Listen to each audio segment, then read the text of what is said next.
Apakah dia saudara perempuan kita? Tanya si kembar, tak mampu menyembunyikan keterkejutan mereka. Sang miliuner tertegun ketika melihat gadis kotor yang tertidur di lantai pompa bensin. Dia identik dengan putri-putrinya. Kesamaan yang absurd itu tidak mungkin kebetulan. Itu adalah awal dari kebenaran kejam yang disembunyikan selama bertahun-tahun. Dan sejak saat itu, hidupnya mulai hancur, mengungkap rahasia yang bisa menghancurkan keluarganya sendiri. Jika cerita ini menarik bagi Anda, jangan lupa berlangganan saluran kami dan beritahu kami dari kota mana Anda menonton kami. Lanjutkan. Cahaya matahari bersinar terik di atas kota Jakarta yang sibuk. Dari jendela kantornya di lantai 50 gedung Wijaya Tower, Bapak Raden Aditya Wijaya menatap pemandangan ibu kota Indonesia dengan tatapan kosong. Pria berusia 42 tahun, ini adalah salah satu pengusaha paling sukses di Indonesia, pemilik Wijaya Group yang menguasai sektor properti, pariwisata, dan teknologi di seluruh Asia Tenggara. Namun di balik kesuksesannya, Aditya menyimpan luka mendalam. 5 tahun lalu istrinya tercinta Nadia Putri Hartono pergi untuk selamanya setelah komplikasi pasca melahirkan putri kembar mereka. Pak, jadwal meeting dengan investor Singapura sudah siap. Suara Ibu Ratih, sekretaris pribadinya, membuyarkan lamunan Aditya. Terima kasih Bu Ratih, tolong ingatkan saya untuk menjemput Putri dan Dewi tepat pukul 3 nanti. Hari ini hari ulang tahun mereka yang ke-10, jawab Aditya sambil merapikan dasinya. Putri dan Dewi adalah segalanya bagi Aditya. 2 gadis kembar identik yang mewarisi kecantikan ibunya dan kecerdasan ayahnya. Sebagai ayah tunggal, Aditya berusaha memberikan yang terbaik untuk mereka, meskipun kesibukan bisnisnya sering menyita waktu. Pukul 3 sore, Aditya sudah berada di depan Jakarta International School dengan mobil Mercedes hitamnya. Kedua putrinya berlari menghampirinya dengan senyum lebar. Ayah, kami dapat nilai sempurna di ujian matematika, seru Putri yang selalu lebih bersemangat dibanding saudarinya. Selamat sayang, ayah bangga pada kalian. Aditya memeluk keduanya. Sekarang mari kita rayakan ulang tahun kalian di restoran favorit. Dalam perjalanan ke restoran di kawasan Menteng, Aditya memutuskan untuk berhenti di sebuah SPBU. Ayah perlu mengisi bensin. Sebentar, kalian tunggu di mobil ya. Saat sedang mengisi bahan bakar, mata Aditya tertuju pada seorang gadis kecil yang duduk sendirian di depan minimarket SPBU. Gadis itu mengenakan seragam sekolah yang tampak kusam dengan tas kecil di sampingnya. Entah mengapa, Aditya merasa ada sesuatu yang familiar dari anak itu. Ketika gadis itu mengangkat wajahnya, jantung Aditya seolah berhenti berdetak. Wajah itu identik dengan Putri dan Dewi.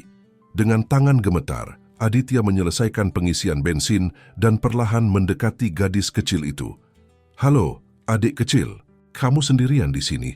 tanya Aditya lembut. Gadis itu menatapnya dengan mata yang sama persis seperti mata putri-putrinya. "Iya Pak, saya menunggu bus untuk pulang ke Bogor." "Namamu siapa?" "Melati Pak." "Melati, nama yang indah," pikir Aditya. "Kenapa kamu sendirian? Di mana orang tuamu?" Wajah Melati berubah sendu. "Ibu saya sudah lama pergi Pak, saya tinggal dengan nenek, tapi minggu lalu nenek sakit keras dan sekarang saya tinggal sendiri." Aditya merasakan dadanya sesak. Gadis kecil ini, yang begitu mirip dengan putri-putrinya adalah seorang yatim piatu. "Berapa umurmu Melati?" 10 tahun Pak, baru saja ulang tahun minggu lalu." 10 tahun, sama seperti Putri dan Dewi. Ulang tahun di bulan yang sama.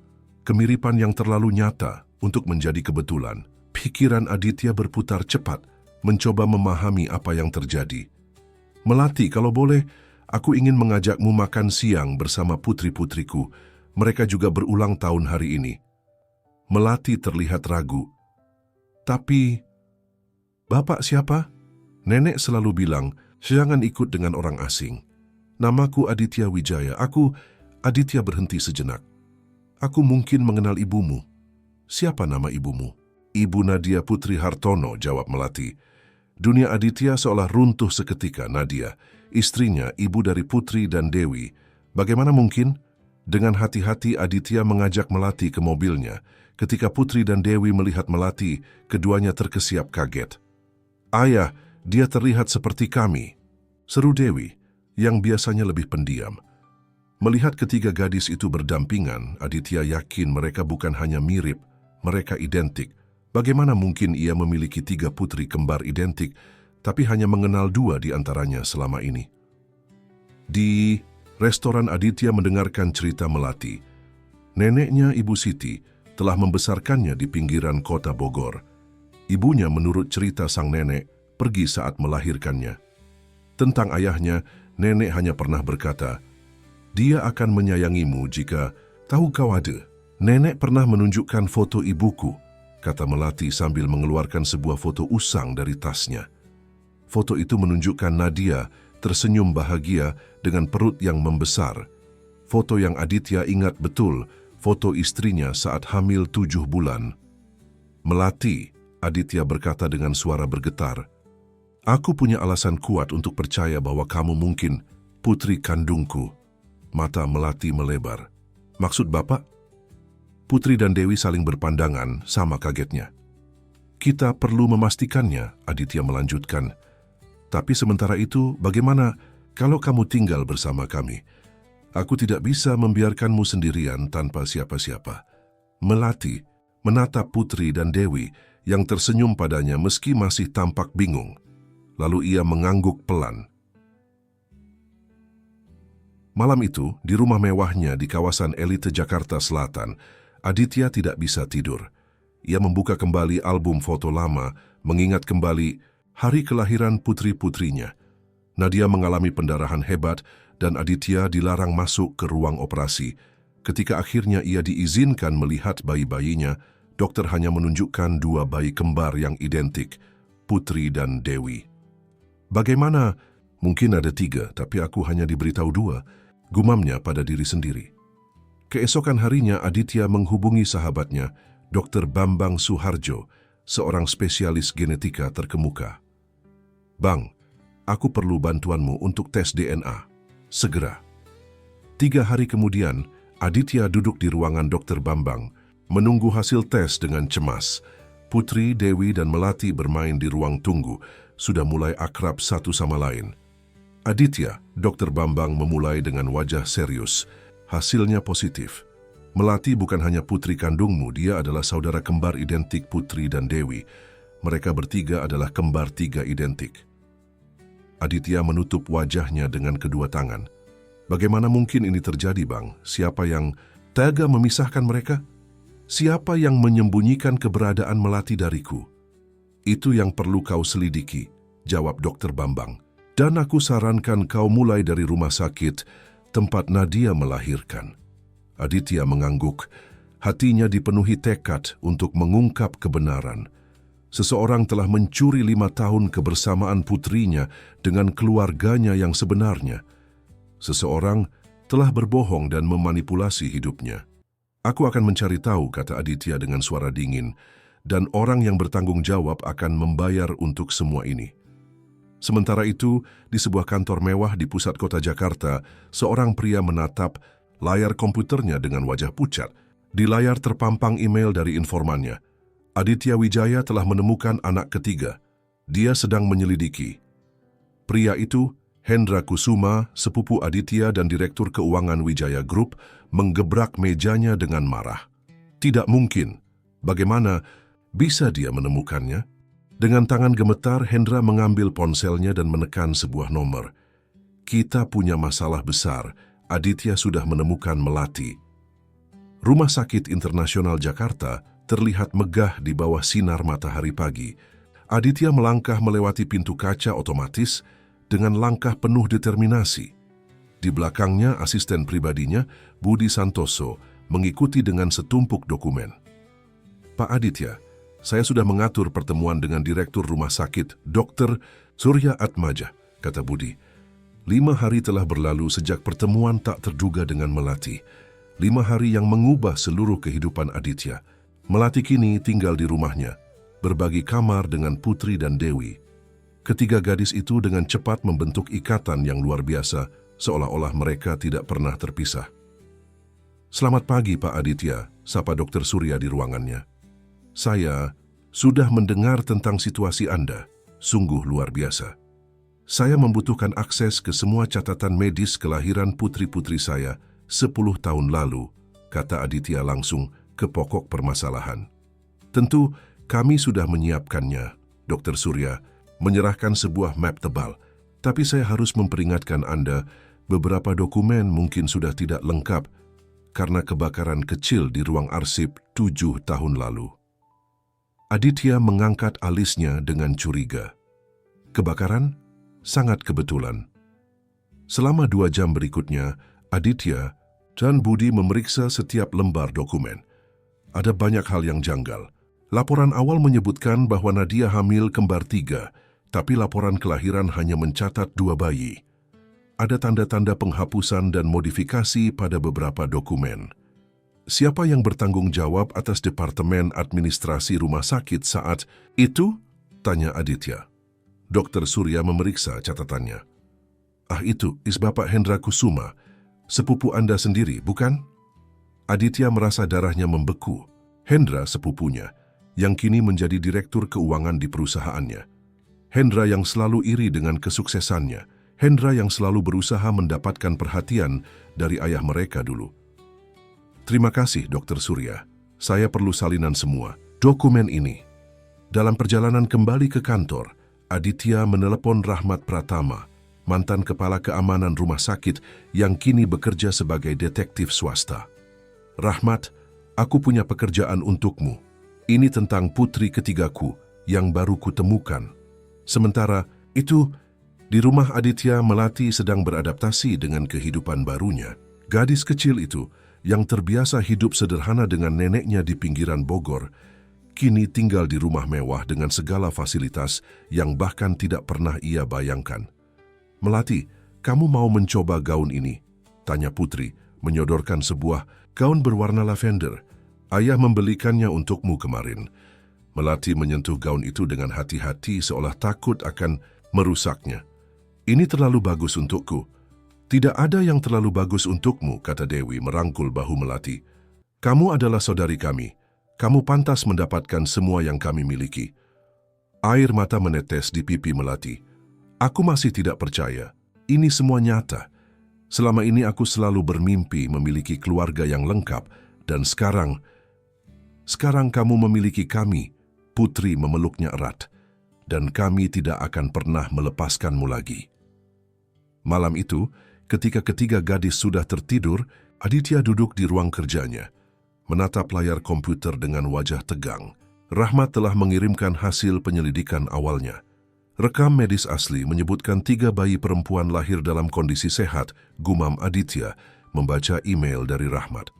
Tapi entry tersebut diubah 24 jam kemudian oleh seseorang dengan akses administratif tingkat tinggi. Pintu ruang kerja terbuka, dan Ibu Mira, pengasuh putri-putrinya, masuk dengan secangkir teh.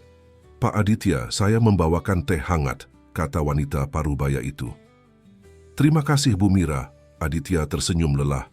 "Bagaimana Melati? Dia sudah bisa beradaptasi?" Ibu Mira duduk di kursi di depan meja Aditya. "Dia gadis yang luar biasa, Pak. Begitu sopan dan penuh rasa terima kasih, tapi saya bisa melihat luka di matanya. Dia merindukan neneknya." Aditya mengangguk sedih. "Saya berjanji akan menemukan siapa yang bertanggung jawab atas semua ini. Siapa yang tega memisahkan Melati dari keluarganya yang sebenarnya." "Pak," Ibu Mira ragu sejenak, "ada sesuatu yang ingin saya sampaikan, sesuatu yang mungkin penting." "Apa itu, Bu Mira?" "Saya bekerja di Rumah Sakit Internasional Jakarta 10 tahun lalu sebagai perawat magang. Saya ada di sana malam ketika Ibu Nadia melahirkan." Aditya tersentak kaget. "Kenapa Ibu tidak pernah menceritakannya?" "Karena saya takut, Pak. Saya melihat sesuatu malam itu, tapi diperingatkan untuk tutup mulut. Saya masih ingat jelas ada 3 bayi, bukan 2. Tapi kemudian salah satu dokter, saya tidak tahu namanya, membawa pergi bayi ketiga itu. Saya pikir itu prosedur normal untuk bayi prematur. Tapi kenapa Ibu kemudian bekerja untuk keluarga saya?" "Itu kebetulan, Pak." 2 tahun setelah kejadian itu, saya melamar pekerjaan sebagai pengasuh melalui agen. Saya tidak tahu saya akan bekerja untuk keluarga Wijaya sampai hari pertama saya datang ke rumah ini. Aditya merenung, terlalu banyak kebetulan, terlalu banyak misteri. Bu Mira, besok kita akan ke kantor polisi. Ibu harus memberikan kesaksian resmi. Keesokan paginya, telepon Aditya berdering. Itu Rahmat. Aditya, aku menemukan sesuatu. Ada dana trust yang dibuat atas nama putri-putrimu saat mereka lahir. Dana yang cukup besar dari warisan keluarga ibumu. Tapi dana itu dibagi 2, bukan 3. Uang yang seharusnya untuk melati dialihkan ke rekening offshore atas nama perusahaan Chelsea's. Perusahaan apa? Kusuma Holdings, terdaftar di Kepulauan Cayman, Makusuma, nama keluarga Hendra. Dengan tangan gemetar, Aditya menelepon pengacaranya, Bapak Gunawan Prawiro. Gunawan, aku perlu kau selidiki semua rekening offshore terkait dengan Kusuma Holdings, dan aku ingin kau mempersiapkan gugatan hukum. Terhadap siapa, Aditya? Hendra Kusuma, sepupuku sendiri. Di kantornya di Wijaya Tower, Hendra Kusuma sedang dalam kepanikan. Informannya di rumah sakit memberitahu bahwa Aditya telah mengakses rekam medis lama. Dan lebih buruk lagi, mantan perawat yang menjadi pengasuh putri-putri Aditya ternyata saksi kejadian malam itu. Bagaimana dengan dana trust? Tanya Hendra pada asistennya. Rini, sudah diamankan, Pak. Tapi jika ada penyelidikan menyeluruh, jejak transfer akan ditemukan. Hendra mengusap wajahnya dengan frustasi. 10 tahun yang lalu rencana itu tampak sempurna. Memisahkan salah satu bayi kembar 3, mengubah catatan medis dan mengalihkan dana trust ke rekeningnya sendiri. Semua itu dilakukan karena rasa iri dan dendam terhadap sepupunya yang selalu lebih beruntung. Kita perlu rencana cadangan, gumam Hendra. Hubungi pihak asuransi. Katakan kita perlu meninjau kembali polis yang dimiliki Aditya. Sementara itu, di sebuah panti asuhan di pinggiran Jakarta, 2 orang anak, seorang anak laki-laki berusia sekitar 8 tahun dan seorang gadis kecil berusia sekitar 6 tahun, duduk di sudut ruangan dengan wajah sedih. Mereka adalah Bima dan Ayu, 2 anak yatim piatu yang baru saja dipindahkan dari panti asuhan sebelumnya. Kak, aku lapar, bisik Ayu pada kakaknya. Aku tahu, Ayu. Tapi kita harus menunggu jam makan siang, jawab Bima, merangkul adiknya. Panti, asuhan itu terlihat bersih dan terawat dari luar, tapi di dalamnya kondisinya memprihatinkan. Makanan tidak cukup, staf tidak peduli, dan dana bantuan yang seharusnya untuk anak-anak entah kemana perginya. Yang tidak mereka ketahui, takdir akan segera mempertemukan mereka dengan Aditya Wijaya, seorang pria yang kini bertekad untuk mencari keadilan, tidak hanya untuk putrinya tapi juga untuk anak-anak lain yang menjadi korban sistem yang rusak. Matahari Jakarta bersinar terik saat Aditya memasuki gedung megah Yayasan Peduli Anak Indonesia. Setelah mendapatkan informasi dari Rahmat tentang kondisi buruk beberapa panti asuhan, Aditya memutuskan untuk melihat sendiri sebagai bagian dari penyelidikannya terhadap aliran dana yang disalahgunakan. Selamat datang, Pak Aditya, sambut Ibu Tiara Kusuma, Kepala Yayasan. Sungguh suatu kehormatan menerima kunjungan dari pengusaha terkenal seperti Anda. Aditya tersenyum diplomatis, meskipun instingnya mengatakan ada sesuatu yang tidak beres dengan wanita ini. Terima kasih, Bu Tiara. Saya tertarik dengan program-program yang dijalankan yayasan ini, terutama pengelolaan panti asuhan. Tentu, dengan senang hati saya akan menjelaskan. Yayasan kami mengelola 5 panti asuhan di seluruh Jakarta dan sekitarnya dengan total 200 anak asuh. Mereka berjalan melalui koridor kantor yang mewah. Aditya memperhatikan foto-foto anak-anak bahagia di dinding, berbagai sertifikat penghargaan, dan piagam-piagam yang terpajang rapi. Bolehkah saya melihat laporan keuangan yayasan? Tanya Aditya langsung. Wajah Tiara berubah tegang untuk sepersekian detik sebelum tersenyum kembali. Tentu saja, kami sangat transparan, tapi saya perlu waktu untuk menyiapkannya.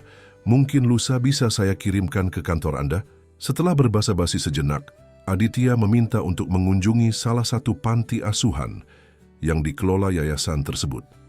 Tiara tampak keberatan, tapi tidak bisa menolak permintaan dari donatur potensial sekaliber Aditya Wijaya. Panti Asuhan Cahaya. Kasih terletak di daerah Tangerang, sekitar 1 jam perjalanan dari kantor yayasan. Berbeda dengan kantor yayasan yang mewah, panti asuhan ini terlihat sederhana dan kurang terawat. Maaf keadaannya sederhana, Pak Aditya. Kami masih dalam proses renovasi, kata Tiara. Jelas merasa tidak nyaman. Ketika mereka memasuki panti, Aditya langsung bisa merasakan atmosfer yang menekan. Anak-anak tampak kurus dan tidak bahagia. Beberapa menatapnya dengan mata penuh harap, sementara yang lain tampak takut. Di sudut ruang makan, Aditya melihat seorang anak laki-laki kecil yang sedang menyuapi adik perempuannya dengan porsi makanan yang sangat sedikit.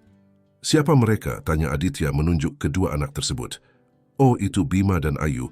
Mereka baru saja dipindahkan dari panti asuhan lain yang tutup, jawab Tiara dengan nada tidak peduli. Aditya mendekati kedua anak itu dan berjongkok untuk menyamakan tingginya. Halo, namaku Aditya. Siapa nama kalian? Saya Bima, Pak. Ini adik saya Ayu, jawab anak laki-laki itu dengan sopan. Berapa umur kalian? Saya 8 tahun, Ayu 6 tahun. Aditya melirik makanan mereka, semangkuk bubur yang tampak hambar dan sangat sedikit. Kalian suka tinggal di sini? Bima melirik Tiara yang berdiri tidak jauh dari mereka, lalu menjawab pelan. Kami bersyukur memiliki tempat tinggal, Pak. Jawaban diplomatisnya membuat hati Aditya tersentuh. Anak sekecil ini sudah belajar berhati-hati dengan kata-katanya. Pak, Aditya, sudah waktunya kita kembali. Tiara menyela dengan tidak sabar. Dalam perjalanan kembali ke kantor, Aditya tidak bisa berhenti memikirkan Bima dan Ayu, juga kondisi panti asuhan yang memprihatinkan. Sesuatu tidak beres dengan yayasan ini. Setibanya di kantor, Budi menyambutnya dengan wajah serius. Pak, Rahmat sudah menunggu di ruangan Anda. Dia membawa informasi penting. Di ruangannya, Rahmat tampak gelisah. Aditya, aku menemukan sesuatu yang mengejutkan. Yayasan Peduli Anak Indonesia ternyata terhubung dengan Kusuma Holdings. Lebih tepatnya, Tiara Kusuma adalah adik sepupu Hendra. Apa? Aditya terkejut. Jadi dana trust milik Melati yang dialihkan ke rekening offshore, sebagian mengalir ke yayasan itu. Rahmat menyelesaikan kalimatnya. Dan dari investigasi awalku, yayasan itu hanya fasad. Dana bantuan dan donasi disalahgunakan secara sistematis. Aditya merasa darahnya mendidih. Bukan hanya putrinya yang menjadi korban, tapi juga ratusan anak tidak bersalah seperti Bima dan Ayu. Ada lagi, lanjut Rahmat, aku menemukan dokumen medis lain tentang istrimu, Nadia. Pada hari terakhirnya, dia diberi obat penghilang rasa sakit yang sebenarnya kontraindikasi dengan kondisinya pasca operasi sesar. Obat itulah yang menyebabkan komplikasi fatal. Aditya merasa seolah dunianya runtuh untuk kedua kalinya. Kau mengatakan bahwa kematian Nadia bukan kecelakaan medis biasa? Dokter yang memberikan resep itu adalah sahabat dekat Hendra. Dan anehnya dokter itu dipindah tugaskan ke luar negeri segera setelah kejadian, dengan biaya yang ditanggung oleh, tebak siapa? Kusuma Holdings, bisik Aditya, merasa mual. Malamnya, Aditya tidak bisa tidur. Pikirannya dipenuhi berbagai informasi yang terhubung menjadi satu konspirasi besar. Hendra tidak hanya mencuri putri ketiganya dan mengalihkan dana trust, tapi mungkin juga bertanggung jawab atas kepergian Nadia untuk selamanya. Ketika fajar menyingsing, Aditya sudah membuat keputusan. Ia menelepon Gunawan, pengacaranya. Gunawan, siapkan semua dokumen yang kita miliki. Kita akan mengajukan laporan resmi ke polisi hari ini. Aditya, ini langkah besar. Kau yakin sudah siap? Hendra bukan lawan yang mudah. Aku tidak punya pilihan. Ini bukan hanya tentang keadilan untuk keluargaku, tapi juga untuk anak-anak tidak bersalah yang menjadi korban keserakahannya. Setelah menutup telepon, Aditya memanggil Ibu Mira. Bu, tolong jaga anak-anak hari ini. Saya ada urusan penting. Baik. Pak, oh ya Pak Aditya, Melati ingin berbicara dengan Bapak sebelum berangkat. Aditya menemui Melati di ruang keluarga. Gadis kecil itu sudah bersiap untuk berangkat sekolah baru yang sama dengan Putri dan Dewi. "Ada apa, sayang?" tanya Aditya lembut. "Ayah," Melati masih terdengar canggung mengucapkan kata itu, "aku ingin mengunjungi makam Nenek Siti di Bogor.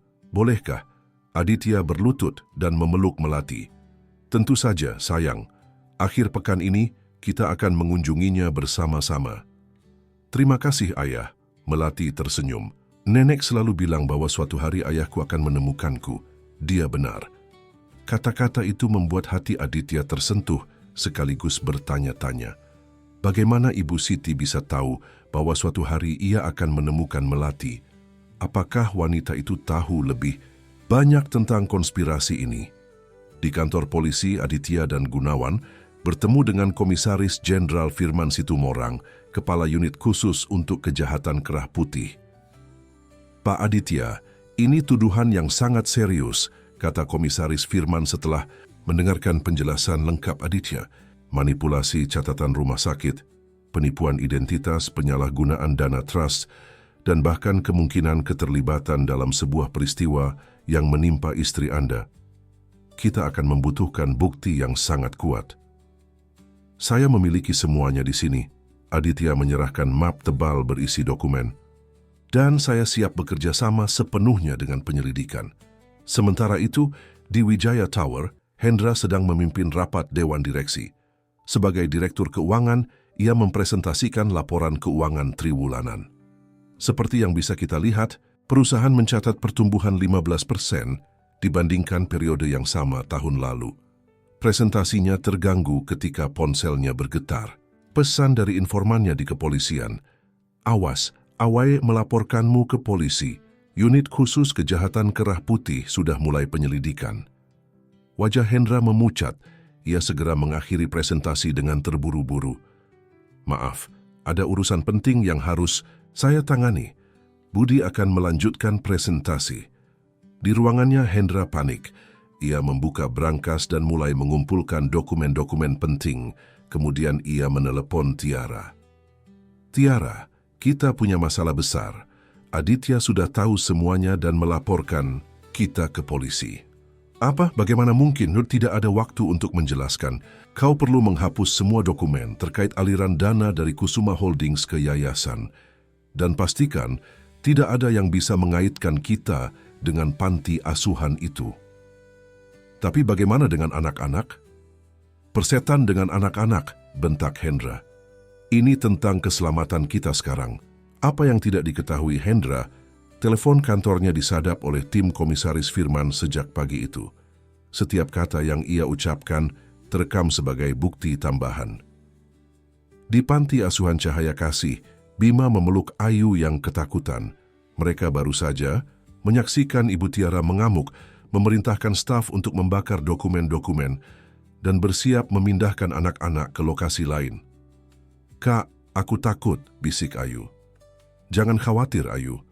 Aku akan melindungimu," Bima meyakinkan adiknya, meski ia sendiri tidak tahu apa yang akan terjadi. Yang tidak mereka ketahui, nasib mereka akan segera berubah berkat pertemuan singkat dengan seorang pria bernama Aditya Wijaya, yang kini bertekad untuk membongkar konspirasi besar yang telah menghancurkan keluarganya dan merugikan banyak anak tak bersalah. Suara tawa anak-anak memenuhi rumah mewah Aditya yang biasanya sunyi. Sudah 2 minggu sejak penyelidikan polisi dimulai dan banyak hal telah berubah. Tidak hanya Melati yang kini resmi menjadi bagian keluarga Wijaya, tapi juga Bima dan Ayu yang Aditya selamatkan dari panti asuhan Cahaya Kasih. "Ayah, lihat, aku mengajari Ayu bermain piano," seru Dewi dengan bangga. Sementara Ayu duduk di sampingnya di depan piano, jari-jari kecilnya menekan tuts dengan hati-hati. "Bagus sekali, sayang," Aditya tersenyum. Hatinya terasa hangat melihat putrinya yang biasanya pemalu kini begitu bersemangat mengajari Ayu. Di halaman belakang, Putri dan Melati sedang membantu Bima menanam bunga di kebun kecil yang baru dibuat khusus untuk mereka. Aditya memperhatikan dari jendela, takjub dengan bagaimana anak-anak bisa beradaptasi dan membentuk ikatan dengan begitu cepat dan tulus. Pak Aditya, Komisaris Firman di telepon. Budi menyerahkan ponsel ke Aditya. Firman, ada perkembangan apa? Tanya Aditya langsung. Aditya, kami berhasil mengamankan bukti tambahan dari kantor Hendra. Rekaman telepon dan email yang membuktikan keterlibatannya dalam manipulasi catatan rumah sakit dan pengalihan dana trust. Juga, kami menemukan dokumen yang menunjukkan bahwa dia membayar dokter yang memberikan obat kontraindikasi pada istrimu untuk pindah ke Singapura. Aditya mengepalkan tangannya erat.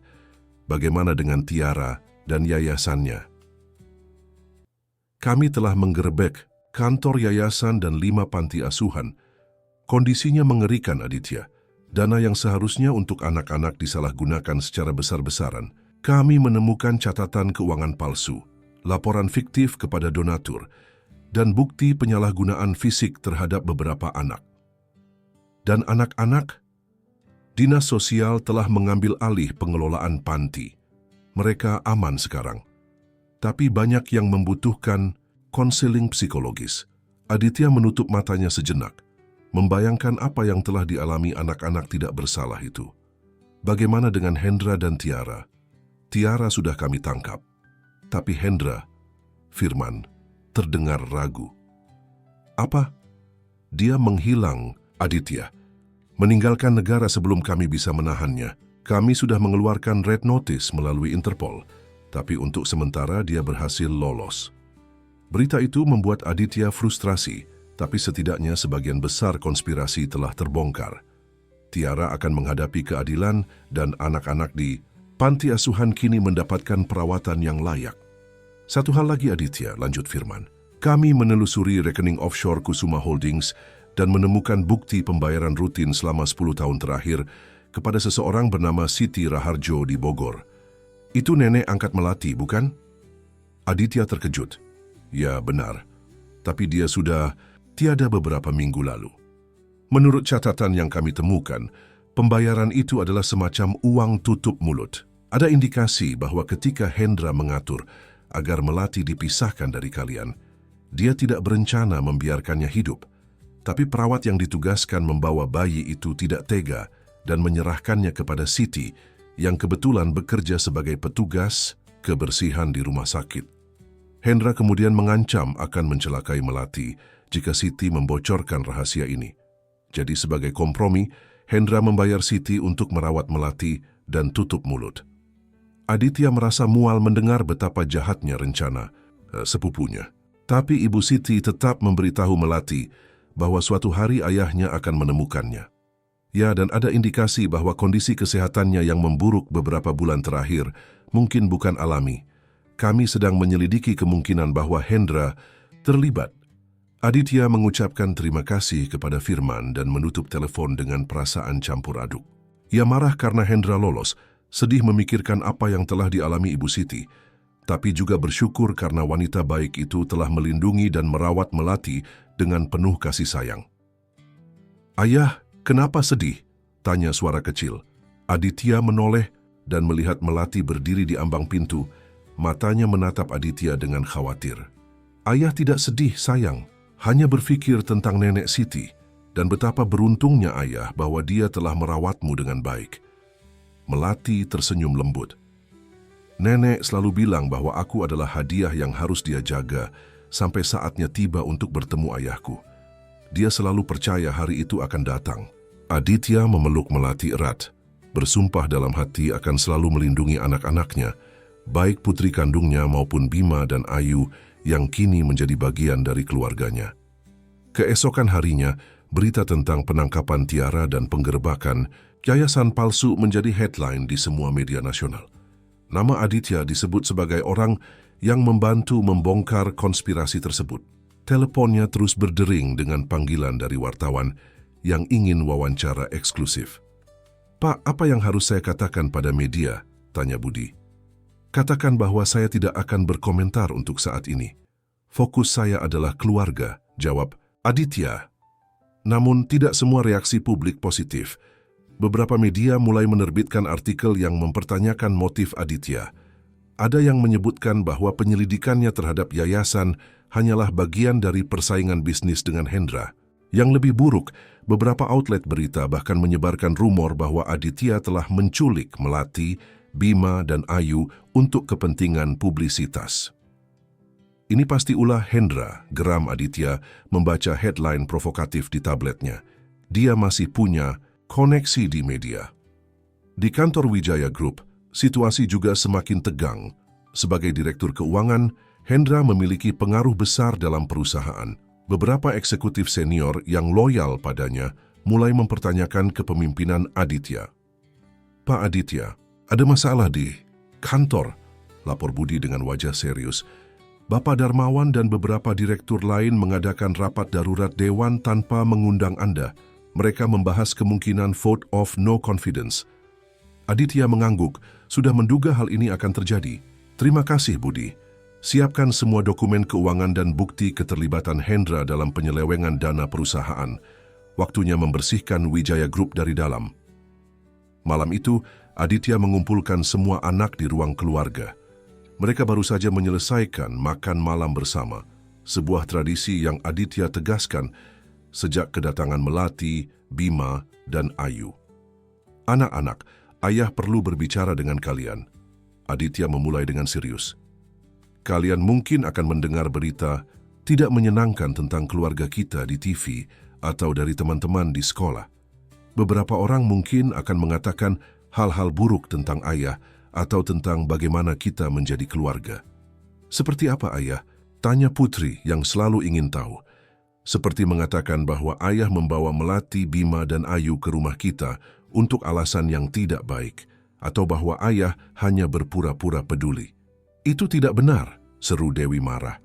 "Kenapa mereka mengatakan hal seperti itu?" "Karena ada orang jahat yang tidak ingin keluarga kita bahagia," jawab Aditya hati-hati. Bima yang biasanya diam tiba-tiba berbicara. "Pak Aditya, maksud saya, ayah, saya dan Ayu tidak pernah merasa sebahagia ini sebelumnya. Di panti, kami selalu kelaparan dan ketakutan. Di sini kami merasa aman." Kata-kata sederhana itu membuat mata Aditya berkaca-kaca. "Terima kasih, Bima. Dan kalian semua harus tahu apapun yang terjadi, kita akan menghadapinya bersama-sama, sebagai keluarga." Kelima anak itu mengangguk dan secara spontan menghampiri Aditya untuk pelukan keluarga yang hangat. Keesokan paginya, Aditya menerima telepon dari sebuah nomor tidak dikenal. "Halo, Aditya, ini Hendra." Aditya membeku mendengar suara sepupunya. "Apa maumu, Hendra?" "Aku ingin menawarkan kesepakatan. Hentikan semua penyelidikan ini dan aku akan meninggalkanmu dan keluarga kecilmu yang baru dalam damai. Setelah semua yang kau lakukan, kau mencuri putriku, kau mungkin terlibat dalam kepergian istriku, kau menyalahgunakan dana yayasan untuk anak-anak yang membutuhkan, dan kau berharap aku akan membiarkanmu lolos?" Hendra tertawa pelan. "Lihat headline hari ini, sepupu. Aku masih punya banyak koneksi di Jakarta. Bagaimana menurutmu jika publik mengetahui bahwa Wijaya Group dibangun dengan dana kotor? Atau bahwa ayahmu dulu terlibat dalam korupsi proyek pemerintah? Itu semua kebohongan. Tidak masalah. Persepsi adalah segalanya di dunia bisnis. Dalam seminggu saham perusahaanmu akan anjlok dan para direktur akan memaksamu mundur." Aditya mengepalkan tangannya. "Kau tidak mengerti, Hendra. Ini bukan lagi tentang bisnis atau uang. Ini tentang keadilan. Untuk Melati, untuk Nadia, untuk anak-anak di panti asuhan itu. Aku tidak akan berhenti sampai kau membayar untuk semua kejahatanmu." "Kau akan menyesal," ancam Hendra sebelum menutup telepon. Beberapa saat kemudian ponsel Aditya berdering lagi. Kali ini dari Ibu Mira. "Pak Aditya," suaranya panik. "Putri, Dewi, dan Melati tidak kembali dari sekolah. Sopir mengatakan mereka tidak ada di tempat penjemputan." Jantung Aditya seolah berhenti berdetak. "Apa? Bagaimana dengan Bima dan Ayu?" "Mereka masih di rumah, Pak. Mereka sekolah di tempat berbeda." Aditya langsung menghubungi Komisaris Firman. "Firman, putri-putriku menghilang. Ini pasti ulah Hendra.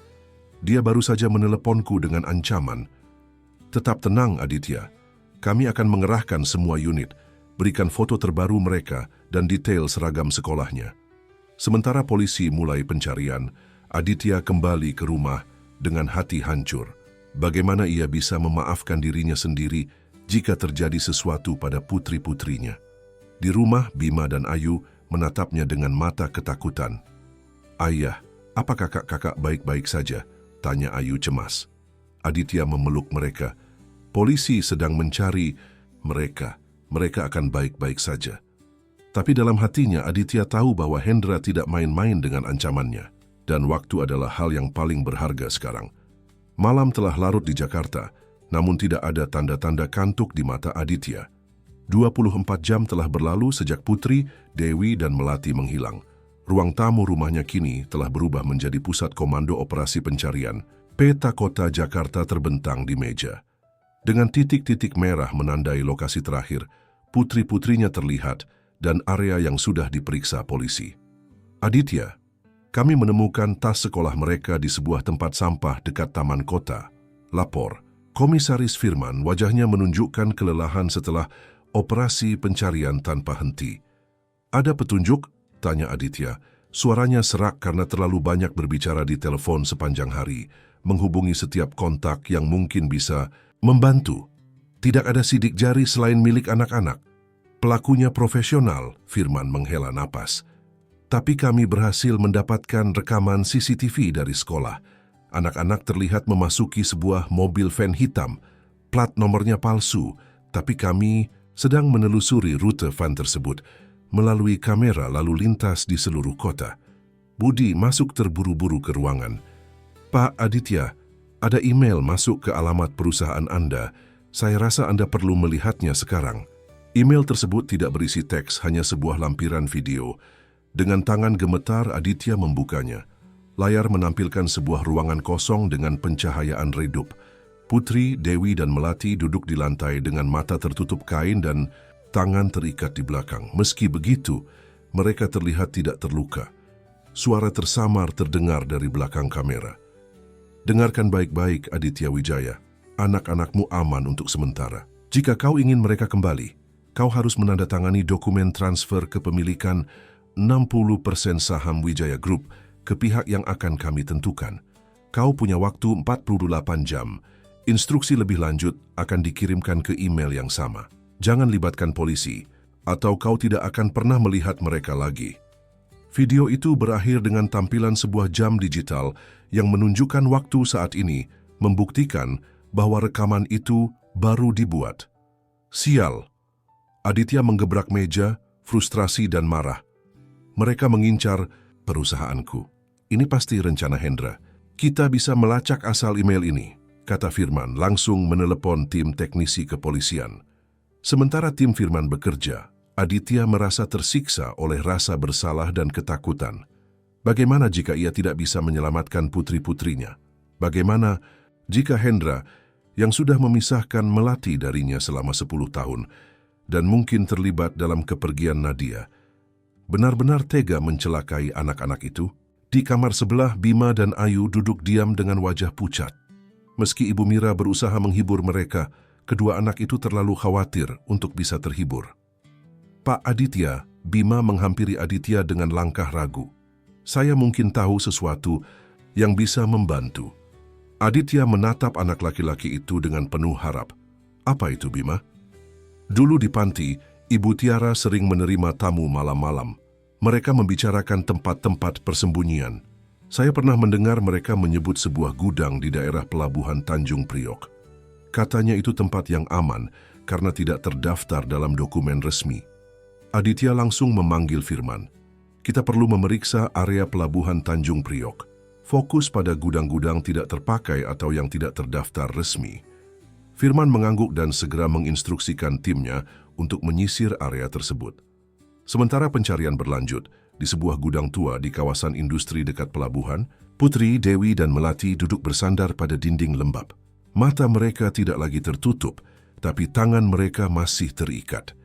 "Aku takut," bisik Dewi. Air mata mengalir di pipinya. "Jangan takut," kata Melati.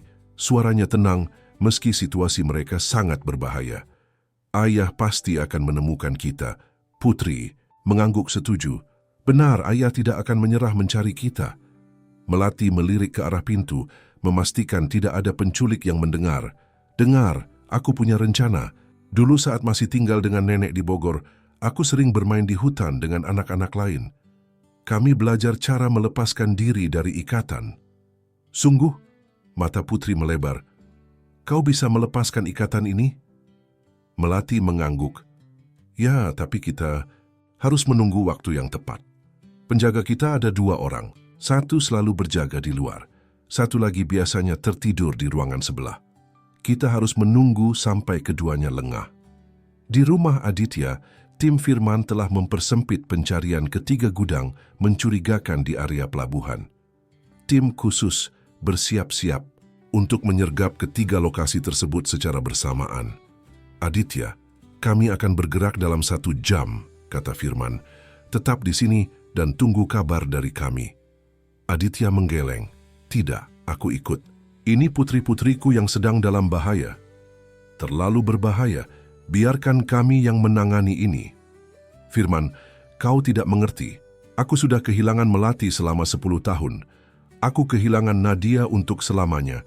Aku tidak akan duduk diam sementara putri-putriku berada dalam bahaya. Melihat tekad di mata Aditya, Firman akhirnya menyerah. Baiklah, tapi kau harus mengenakan rompi anti peluru dan tetap di belakang tim. Ini operasi polisi, bukan misi penyelamatan pribadi. Aditya setuju. Sebelum berangkat, ia menghampiri Bima dan Ayu yang masih terjaga meski sudah larut malam. Ayah akan membawa kakak-kakak pulang, janji Aditya, memeluk mereka erat. Kalian tetap di sini dengan Bu Mira. Semua akan baik-baik saja.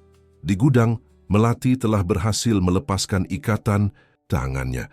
Dengan hati-hati ia membantu Putri dan Dewi melakukan hal yang sama. Apa rencana kita selanjutnya? Bisik Putri. Aku melihat ada jendela kecil di kamar mandi, jawab Melati. Kita bisa memanjat keluar dari sana, tapi kita harus menunggu penjaga tertidur. Tepat saat itu, mereka mendengar suara dengkuran dari ruangan sebelah. Sekarang, bisik Melati, memimpin saudari-saudarinya mengendap-endap ke arah kamar mandi kecil di sudut gudang. Jendela kamar mandi memang kecil, tapi cukup untuk ukuran tubuh anak-anak. Melati memanjat naik terlebih dahulu, kemudian membantu Dewi dan Putri. Kita harus lari ke arah cahaya kota, instruksi Melati. Jangan berpisah apapun yang terjadi. Ketiga gadis itu berlari di kegelapan, menjauh dari gudang. Tiba-tiba, mereka mendengar teriakan marah dari belakang. Para penculik telah menyadari pelarian mereka. Lebih cepat, seru Melati menarik tangan Dewi yang mulai kelelahan. Saat berbelok di tikungan, mereka melihat cahaya lampu mobil dan siluet beberapa orang bersenjata. Ketiga gadis itu membeku ketakutan, mengira para penculik telah menghadang mereka. Polisi, jangan bergerak, terdengar teriakan tegas. Tolong kami Putri Aditya Wijaya, teriak Putri dengan suara gemetar. Cahaya senter menyorot wajah mereka dan sedetik kemudian sesosok pria berlari ke arah mereka. Putri, Dewi, Melati, Aditya berlutut dan memeluk ketiga putrinya dengan erat. Air mata mengalir di wajahnya. Kalian baik-baik saja? Kalian terluka? Ayah, kami baik-baik saja, jawab Dewi di tengah isak tangisnya. Melati membantu kami melarikan diri. Aditya menatap Melati dengan bangga. Kau sangat berani, sayang. Aku hanya ingin kita bersama. Lagi, ayah, jawab Melati sederhana. Sementara itu, tim polisi telah menyergap gudang dan menangkap kedua penculik. Salah satu dari mereka langsung mengaku ketika diinterogasi, mengonfirmasi bahwa Hendra Kusuma yang memerintahkan penculikan tersebut. Dia menjanjikan kami uang jika berhasil memaksa Aditya Wijaya menandatangani dokumen transfer saham, akunya. Di mana Hendra sekarang? Tanya Firman dengan tegas. Saya tidak tahu pasti, tapi dia menyebut tentang yacht yang menunggu di perairan Pulau Seribu. Dia berencana meninggalkan Indonesia secara permanen setelah mendapatkan saham perusahaan. Firman langsung menghubungi polisi air dan penjaga pantai untuk menyisir perairan Kepulauan Seribu. Namun banyak yacht pribadi berlabuh di sana dan waktu sudah sangat mepet. Kembali di rumah sakit, Putri, Dewi, dan Melati menjalani pemeriksaan medis. Meski ketakutan dan lelah, mereka tidak mengalami cedera fisik yang serius. Mereka gadis-gadis yang kuat, komentar dokter kepada Aditya. Secara fisik mereka baik-baik saja, tapi mungkin akan membutuhkan waktu untuk pulih dari trauma psikologis. Aditya mengangguk, hatinya dipenuhi rasa syukur sekaligus tekad untuk memastikan Hendra membayar semua perbuatannya. Di ruang perawatan, Bima dan Ayu telah bergabung, membawa bunga dan boneka untuk ketiga kakak angkat mereka. 5 anak itu duduk di ranjang rumah sakit. Berbagi cerita dan pelukan, ikatan mereka semakin kuat setelah menghadapi krisis bersama. "Ayah," panggil Melati saat Aditya kembali ke ruangan. "Apakah orang jahat itu, paman yang memisahkan kita, sudah tertangkap?" Aditya menghela napas. "Belum, sayang, tapi polisi sedang mencarinya. Dia tidak akan bisa lari selamanya. Yang penting kita semua selamat dan bersama-sama," kata Putri bijak merangkul Melati dan Dewi. Malam itu, saat kelima anak sudah tertidur di ruang perawatan khusus yang disediakan rumah sakit, ponsel Aditya berdering. Nomor tidak dikenal. "Halo? Aditya, aku tahu putri-putrimu sudah kembali." Suara Hendra terdengar marah dan frustrasi. "Kau mungkin menang ronde ini, tapi ini belum berakhir." "Menyerahlah, Hendra. Polisi sudah mengetahui keberadaanmu di Kepulauan Seribu. Mereka akan menemukanmu cepat atau lambat. Aku punya rencana cadangan, sepupu, selalu punya. Besok pada rapat pemegang saham tahunan, Dewan Direksi akan melakukan vote of no confidence terhadapmu. Tanpamu sebagai CEO, perusahaan akan jatuh ke tanganku." "Kau terlalu percaya diri, Hendra. Aku sudah berbicara dengan semua anggota Dewan Direksi dan menunjukkan bukti keterlibatanmu dalam penipuan dan penggelapan dana perusahaan. Tidak akan ada yang mendukungmu besok." Hening sejenak sebelum Hendra tertawa pahit. "Kita lihat saja besok, Aditya. Ini bukan hanya tentang perusahaan lagi. Ini tentang keluarga kita, tentang warisan Wijaya. Ayahmu selalu menganggapmu lebih baik dariku, meski ayahku adalah kakak tertuanya. Sekarang saatnya membuktikan siapa yang benar-benar pantas memimpin." Telepon terputus meninggalkan Aditya dengan firasat buruk. Apapun yang direncanakan Hendra, besok akan menjadi hari penentuan bagi masa depan Wijaya Group dan keluarganya. Sinar matahari Jakarta menerobos masuk melalui jendela besar Wijaya Tower. Di ruang rapat utama lantai 50, para anggota Dewan Direksi dan pemegang saham utama Wijaya Group telah berkumpul untuk rapat tahunan yang sangat dinantikan. Suasana tegang menyelimuti ruangan, bisik-bisik terdengar dari berbagai sudut. Aditya melangkah masuk dengan percaya diri, mengenakan setelan jas hitam formal. Di belakangnya, Gunawan Prawiro, pengacara perusahaan, dan Budi membawa setumpuk dokumen. "Selamat pagi Bapak dan Ibu sekalian," Aditya memulai dengan suara tenang. "Terima kasih telah hadir pada rapat pemegang saham tahunan ini. Seperti yang kita semua ketahui, tahun ini telah menjadi tahun yang penuh tantangan bagi Wijaya Group, bukan hanya secara bisnis, tapi juga secara personal bagi saya." Wajah-wajah di ruangan itu menatapnya dengan berbagai ekspresi, simpati, keraguan, bahkan sinis. Aditya tahu beberapa di antara mereka sudah terpengaruh oleh Hendra. "Sebelum kita memulai agenda resmi, saya ingin mengklarifikasi beberapa isu yang mungkin telah Anda dengar dari media atau sumber lain," lanjut Aditya. "Pertama, tentang ditemukannya putri ketiga saya, Melati, yang ternyata adalah saudara kembar identik Putri dan Dewi." Pintu ruang rapat terbuka dan Komisaris Jenderal Firman Situmorang masuk dengan 2 petugas polisi di belakangnya. "Mohon maaf atas keterlambatan saya," kata Firman. "Seperti yang dijanjikan, saya hadir untuk memberikan penjelasan resmi tentang kasus yang melibatkan Wijaya Group." Aditya mengangguk berterima kasih. Kehadiran Firman adalah bagian dari strategi mereka. "Selamat pagi," Firman mengambil alih. "Saya di sini untuk mengklarifikasi bahwa berdasarkan penyelidikan intensif Polri, kami telah mengungkap sebuah konspirasi besar yang melibatkan manipulasi catatan medis, penipuan identitas, penggelapan dana trust, penyalahgunaan dana yayasan, amal dan percobaan pengambilalihan perusahaan secara ilegal." Ruangan menjadi sunyi. Firman melanjutkan, "Bukti-bukti yang kami kumpulkan dengan jelas menunjukkan bahwa Bapak Hendra Kusuma, mantan Direktur Keuangan Wijaya Group, adalah dalang di balik semua ini." Layar proyektor menampilkan dokumen-dokumen bukti, rekening offshore, transaksi mencurigakan, rekaman percakapan telepon, dan bukti manipulasi data rumah sakit. Yang paling mengejutkan, tambah Firman, adalah fakta bahwa Bapak Hendra dengan sengaja memisahkan salah satu bayi kembar 3 Bapak Aditya saat kelahirannya 10 tahun lalu, mengubah catatan medis, dan mengalihkan dana warisan anak tersebut ke rekening pribadinya. Suara terkejut terdengar di seluruh ruangan. Beberapa anggota dewan yang tadinya tampak skeptis, kini terlihat terguncang. Dan yang terakhir, kami memiliki bukti kuat keterlibatan Bapak Hendra dalam penculikan ketiga putri Bapak Aditya kemarin. Kedua pelaku yang kami tangkap telah mengaku dan menyebutkan Bapak Hendra sebagai pemberi perintah.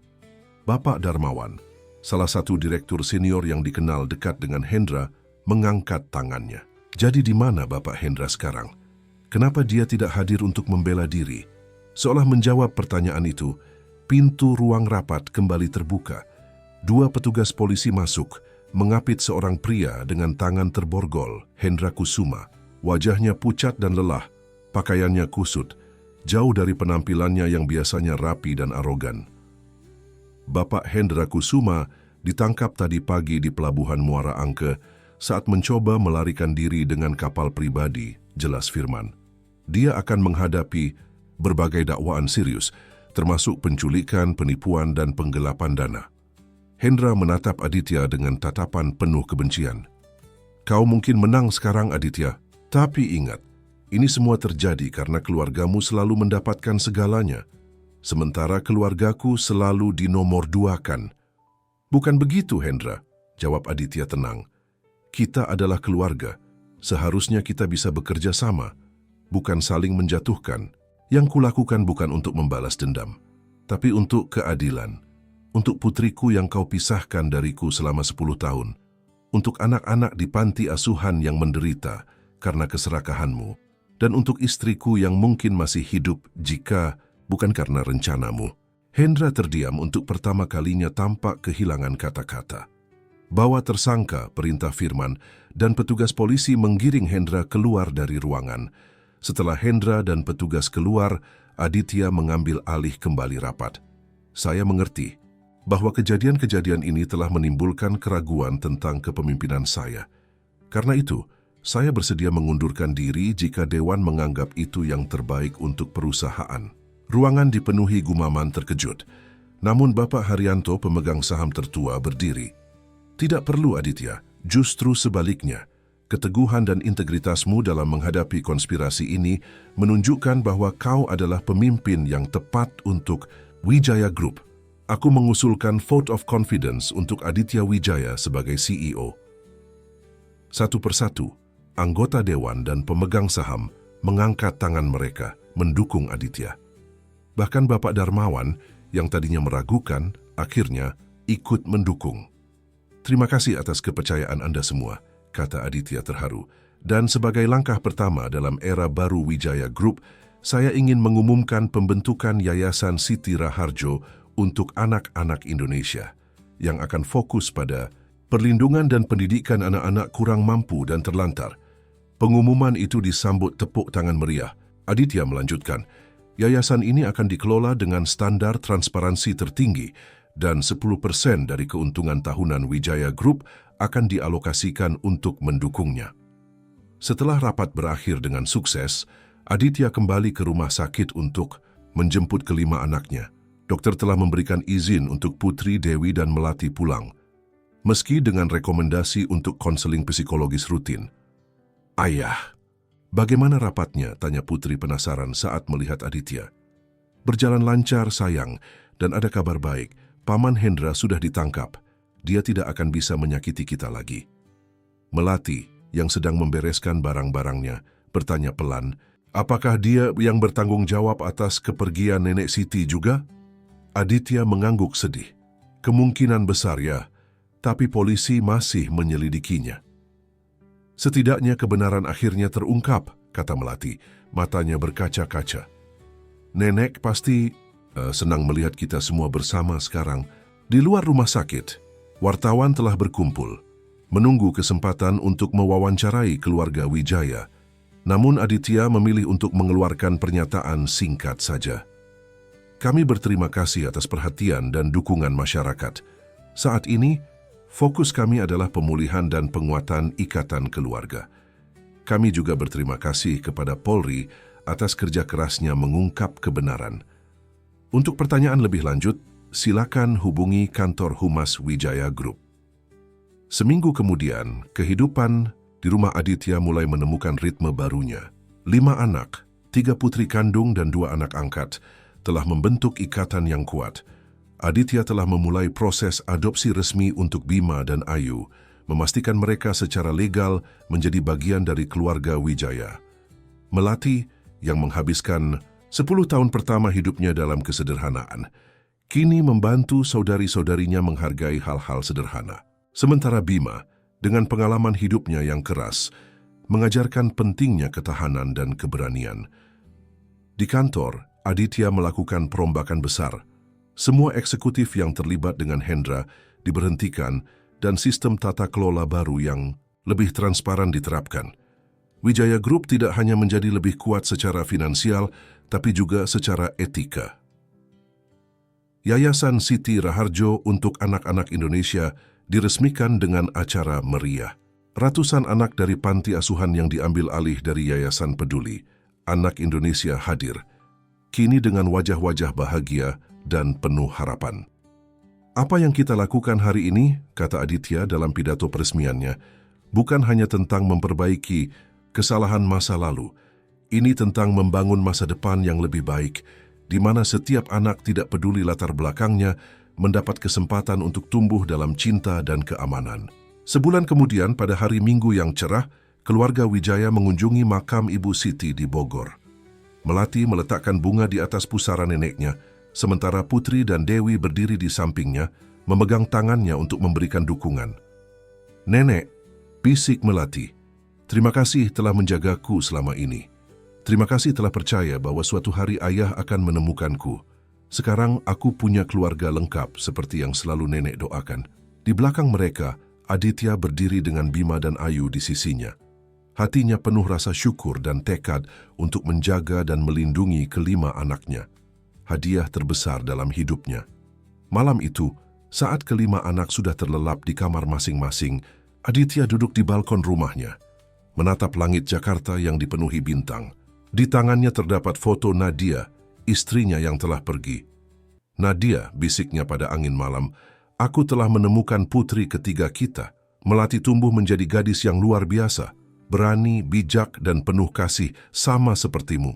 Aku berjanji akan melindungi mereka semua dengan segenap jiwaku." Angin lembut membelai wajahnya, seolah membawa jawaban dari jauh. Aditya tersenyum, merasa damai untuk pertama kalinya setelah sekian lama. Di dalam kamar mereka, Putri, Dewi, dan Melati berbagi ranjang besar, tidur berdampingan seperti yang sering mereka lakukan sejak bersatu kembali. Meski secara fisik identik, masing-masing memiliki kepribadian unik yang saling melengkapi. Putri dengan keberaniannya, Dewi dengan kebijaksanaannya, dan Melati dengan ketangguhannya. Di kamar sebelah, Bima tidur sambil memeluk Ayu protektif, kebiasaan yang terbentuk dari tahun-tahun sulit di panti asuhan. Namun kini, wajah mereka damai, tidak lagi dihantui ketakutan dan kelaparan. Keluarga Wijaya telah melalui badai terbesar dalam hidup mereka dan keluar lebih kuat dari sebelumnya. Bukan hanya sebagai keluarga yang utuh, tapi juga sebagai simbol harapan bagi banyak anak lain di Indonesia yang masih menunggu kesempatan untuk merasakan cinta dan perlindungan yang sama. Dari jendela kantornya di Wijaya Tower, Aditya sering memandang kota Jakarta yang berubah dan berkembang. Tapi kini di matanya perubahan terbesar dan terindah adalah yang terjadi di dalam rumah dan hatinya sendiri.